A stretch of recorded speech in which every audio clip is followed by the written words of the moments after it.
किसी जंगल में टोनी चिड़िया अपना पति बंटी कबूतर और अपने 7 बच्चों के साथ रहती थी।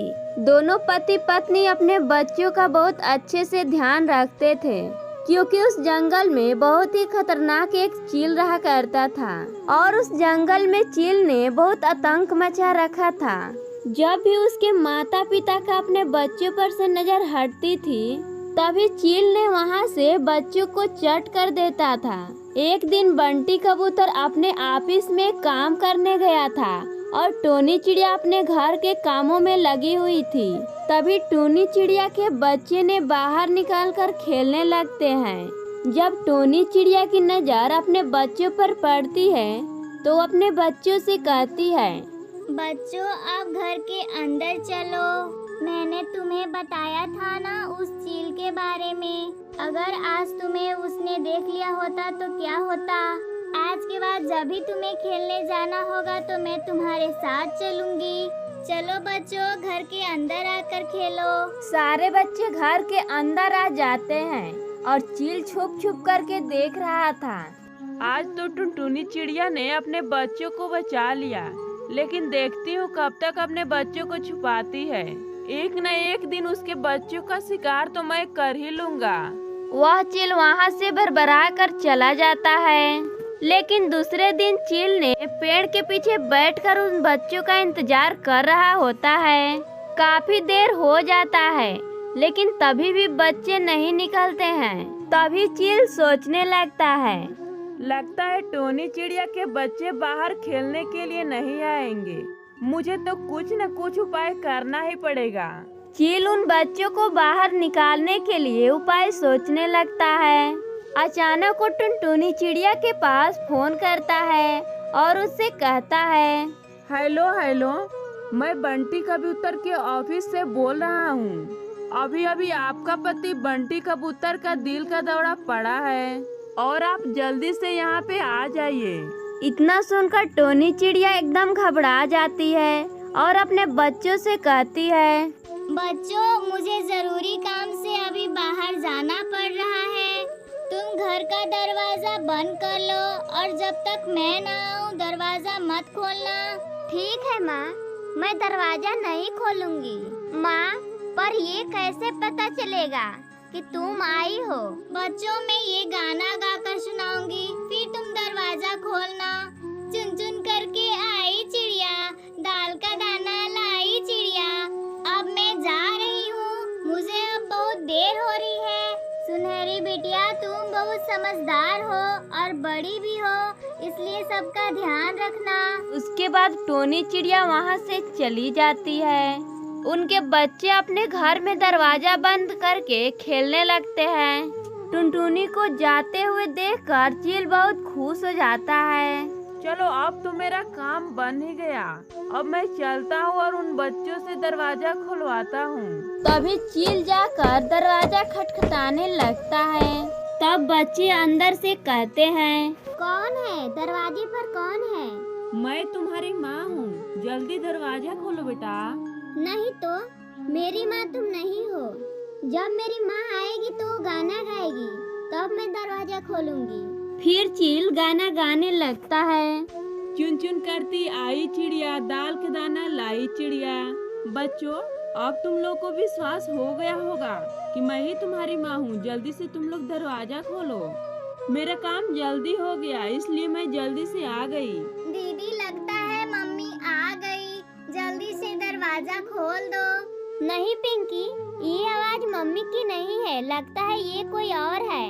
ये मेरी माँ की आवाज नहीं है। तुम जो भी हो यहाँ से चली जाओ, मैं दरवाजा ही खोलूंगी। अरे ये टुनटुनी के बच्चे तो बहुत तेज हैं और इनका दिमाग तो जासूस से भी ज्यादा चलता है और इनकी जासूसी ने तो मेरी नाक में दम कर रखा है। लगता है आज भी मुझे नरम नरम मांस खाने को नहीं मिलेगा। रास होकर चील वहाँ से चला जाता है और उसको रास्ते में चलते चलते एक गन्ने का खेत दिखाई देता है और चील ने ढेर सारे गन्ने का रस चूसता है। अब तो मेरी आवाज एकदम मीठी हो गई है। फिर से मैं कोशिश करता हूँ, शायद हो सकता है अब मैं कामयाब हो जाऊँ। फिर से चील टुनटुनी चिड़िया के दरवाजे पे आता है। फिर से उसकी दरवाजा खटखटाते हुए गाता है।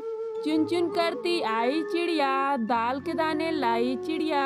बच्चों ने धोखा खाकर दरवाजे को खोल देते हैं। चील ने अंदर जाकर टुनटुनी चिड़िया के एक एक बच्चे को खा जाता है और वहां से चला जाता है। टुनटुनी अपने पति के ऑफिस पहुंच जाती है और वहां पे अपने पति को सही सलामत देखकर घबरा जाती है और जल्दी से वहां से अपने घर आती है और अपने बच्चे को न पाकर वो घबरा जाती है और टोनी चिड़िया अपने पड़ोसी कालू कौवे से पूछने लगती है। अरे कालू भैया, क्या आपने मेरे बच्चों को देखा है? मैं घर गई तो वो वहाँ पे नहीं थे। नहीं टुनटुनी बहन, मैंने तुम्हारे बच्चों को नहीं देखा। हो सकता है चील आकर तुम्हारे बच्चों को खा गया हो। इतना बात सुनकर टुनटुनी चिड़िया गुस्से में एक चाकू लेकर चील को ढूंढने के लिए निकल जाती है। वो चील एक पेड़ के नीचे सोया हुआ उसको दिखाई देता है और उसका पेट जोर जोर से हिल रहा था। लगता है इस चील के पेट में मेरे बच्चे सही सलामत हैं। टुनटुनी बिना देर किए हुए चील के पेट को फाड़ देती है, जिससे चील की मौत हो जाती है और उसके बच्चे एक एक करके बाहर आ जाते हैं। अपने बच्चों को सही सलामत देखकर टुनटुनी चिड़िया बहुत खुश होती है। फिर टुनटुनी चिड़िया अपने बच्चों को लेकर खुशी खुशी अपने घर आ जाती है। एक जंगल में एक टोनी नाम की चिड़िया रहा करती थी और उस चिड़िया की कोई भी संतान नहीं थे। टोनी चिड़िया अपने संतान को लेकर बहुत परेशान रहा करती थी। बाकी सब चिड़ियों के पास अपने अपना संतान थे। हे भगवान, जंगल के सभी पक्षियों के पास अपने अपने संतान हैं, लेकिन मैं पूरे जंगल में एक ऐसी पक्षी हूँ जो कि मेरे पास एक भी संतान नहीं है। हे भगवान, ऐसा मेरे साथ ही क्यों हो रहा है? सभी पक्षी अपने अपने बच्चों के साथ बहुत खुश रहते हैं, उनके लिए खाना ढूंढ कर लाते हैं और अच्छी देखभाल करते हैं, लेकिन मैं किसकी देखभाल करूं? मेरे पास तो कोई संतान ही नहीं है। लेकिन ये सब बात सुनकर हमें बहुत दुख होता है। अब मैं करूं तो करूं क्या? तभी टोनी चिड़िया को भूख लगती है और वो जंगल में खाना ढूंढने के लिए चली जाती है और वो एक घर के बाहर जाकर वो खाना ढूंढ लेती है और उस घर में से रोने की टोनी चिड़िया के कान में आवाज आती है। अरे ये क्या? इस घर में से तो रोने की आवाज आ रही है। लगता है कोई मुसीबत में है। मुझे चलकर देखना चाहिए। हमें हमेशा दूसरों की मदद करनी चाहिए। चलो चलकर देखती हूँ, क्या पता कोई बड़ी मुसीबत हो। और उसके बाद टोनी चिड़िया घर के अंदर आती है। क्या हुआ बहन? तुम क्यों इतनी जोर जोर से रो रही हो? कोई दिक्कत परेशानी है तो मुझे बताओ। मैं तुम्हारे घर की बाहर बैठी थी, तुम्हारी रोने की आवाज बाहर तक जा रही है। क्या दिक्कत है बहन? क्या बताऊं बहन? मुझे तो अपने अंडे को देखकर रोना आ रहा है। क्या बताऊं बहन?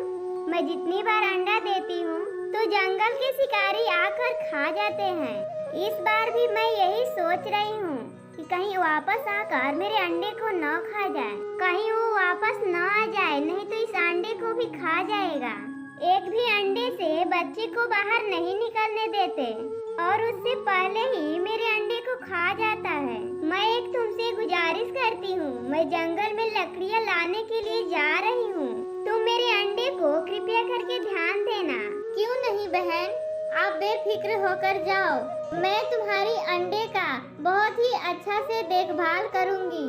आखिरकार एक संतान का दुख मुझसे ज्यादा कौन जान सकता है। तुम बहन आराम से जा सकती हो। वो चिड़िया वहाँ से चली जाती है और वह दूर जंगल में जाकर उसका ध्यान ही बदल जाता है। अरे मैं ऐसा करती हूँ कि मैं इस जंगल को छोड़ करके कहीं दूर चली जाती हूँ, नहीं तो कुछ शिकारी पक्षी मुझे मार कर खा जाएंगे। कहीं ऐसा ना हो कहीं एक न एक दिन मुझे ही मार कर खा जाए और मैं दूसरे जंगल में जा करके रहूंगी और वहाँ अपने संतान को अच्छे से पालूंगी। अब इस जंगल में मुझे रहना ठीक नहीं है। मैं इस जंगल में से कहीं दूर चली जाती हूँ। इतना कहकर वह चिड़िया कहीं दूर जंगल में चली जाती है और दूसरी तरफ टोनी चिड़िया उस चिड़िया के इंतजार कर रही थी। अरे इस चिड़िया को इतनी देर हो चली है, अभी तक लकड़ी लेकर क्यों नहीं आई? इतना देर से मैं उस चिड़िया का इंतजार कर रही हूँ, पता नहीं कहाँ चली गई। अपने अंडे का अच्छा से ध्यान भी नहीं रखती। वैसे तो बोल रही थी मेरे अंडे को देखकर बहुत रोना आ रहा है, अब पता नहीं कहाँ चली गई। उसको इंतजार किए हुए 2 दिन बीत जाते हैं। अब तो पूरे 2 दिन हो गए, लेकिन इस चिड़िया का अब तक कोई पता नहीं। लगता है भगवान तुमने मेरी सुन ली। अब इस अंडे का मैं ही माँ हूँ। इस अंडे से जो बच्चा बाहर निकलेगा इसे मैं बहुत ही अच्छे से पालूंगी। अब मैं इसको कोई भी परेशानी नहीं आने दूंगी। आखिरकार अब मैं ही इसकी माँ हूँ। अब मैं इसके लिए बाहर से कुछ लेकर आती हूँ, नहीं तो ये अंडा नीचे रखा हुआ बेकार हो जाएगा। और दूसरी तरफ शिकारी पक्षी को भी बहुत तेज से भूख लगी थी। उसने बहुत दिनों से भूखा था और कुछ नहीं खाया था। अब मुझे रहा नहीं जाता, अब मुझे कुछ न कुछ करना ही पड़ेगा।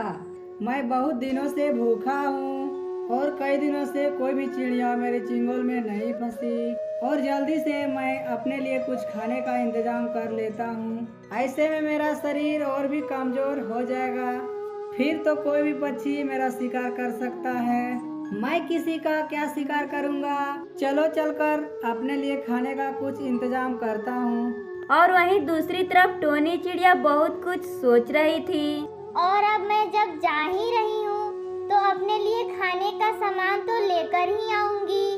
थोड़ा बहुत टाइम तो मुझे जंगल में लग ही जाएगा। और उसके बाद शिकारी उसके घर के बगल में आकर बैठ जाता है। इस घर से तो बहुत अच्छी खुशबू आ रही है, ऐसा लगता है कोई अंडा रखा हुआ है। आज तो मजा आ जाएगा।